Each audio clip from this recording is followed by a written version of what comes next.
नमस्कार, मैं हूं अंकुर और आप देख रहे हैं सत्यहिंदी.com।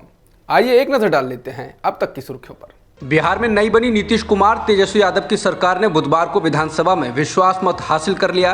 विश्वास मत के पक्ष में 160 वोट पड़े, जबकि इसके विरोध में कोई वोट नहीं पड़ा। सरकार को बहुमत के लिए 122 विधायकों की जरूरत थी। इसी दिन बिहार में सीबीआई ने भी आरजेडी के कई नेताओं के घरों पर छापेमारी की है। बताना होगा कि नीतीश कुमार ने बीजेपी का साथ छोड़कर महागठबंधन के साथ मिलकर बिहार में नई सरकार बनाई है।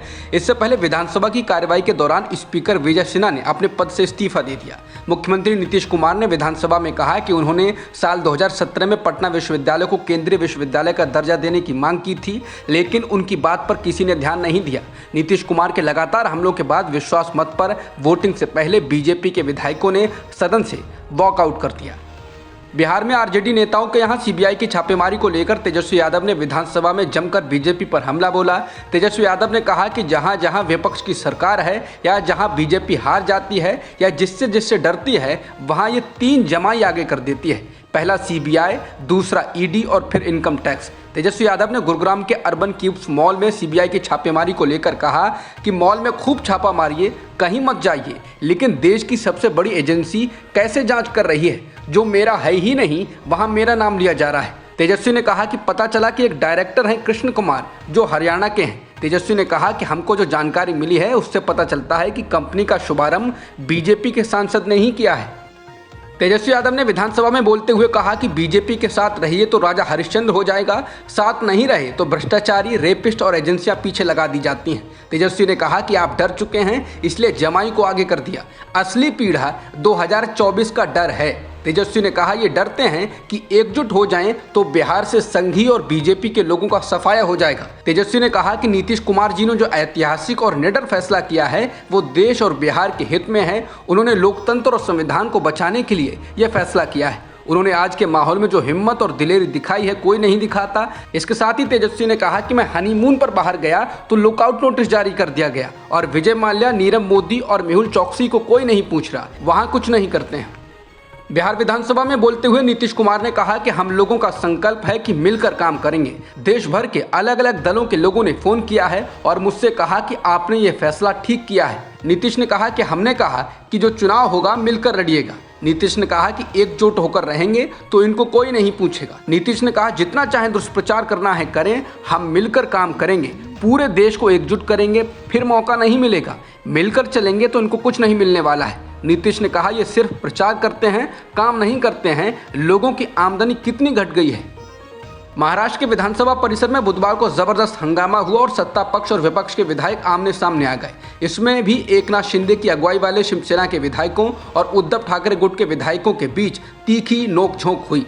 बुधवार को महाराष्ट्र विधानसभा के परिसर में जब विपक्षी दलों के विधायकों ने 50 खोखे एकदम ओके के नारे लगाए तो शिंदे गुट के विधायक पूरी तरह भड़क गए।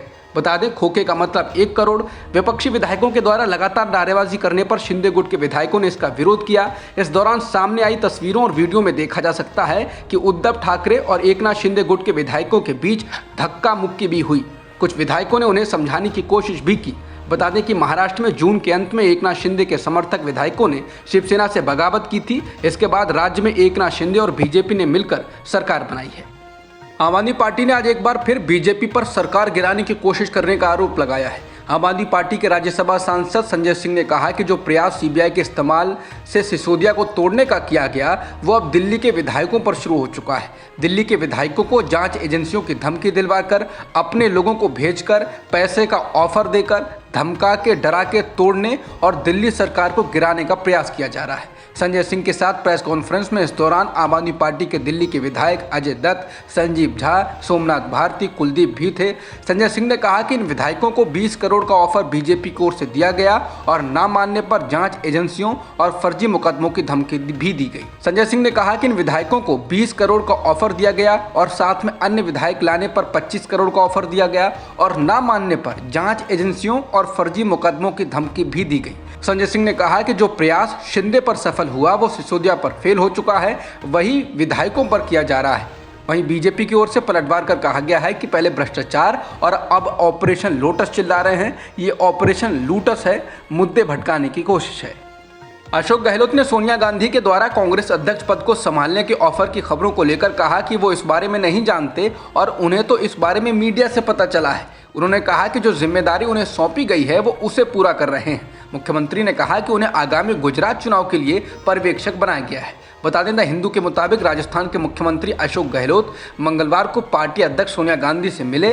इस दौरान सोनिया गांधी ने उनसे कांग्रेस अध्यक्ष का पद संभालने का आग्रह किया था।